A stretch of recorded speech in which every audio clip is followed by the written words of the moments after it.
Malamnya masih ngobrol, Ibunda syok temukan putrinya akhiri hidup pagi hari.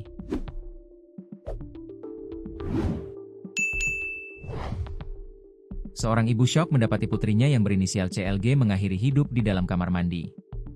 Peristiwa itu terjadi di Kelurahan Jembatan 5, Kecamatan Tambora, Jakarta Barat, Kamis, 19 Juni 2025. Kabid Humas Polda Metro Jaya Kombes Ade Arysyam Indradi menjelaskan penemuan jasad itu diketahui oleh ibu korban inisial JK.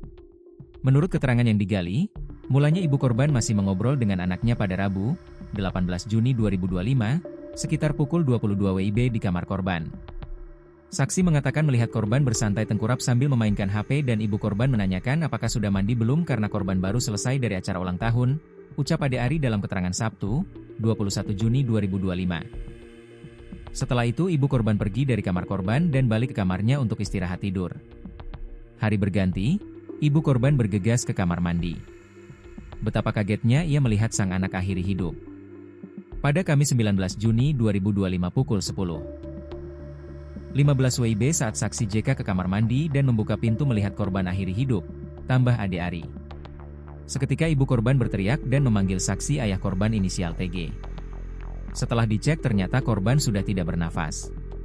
Korban sempat dilarikan ke Puskesmas Tambora namun nyawanya tetap tak tertolong.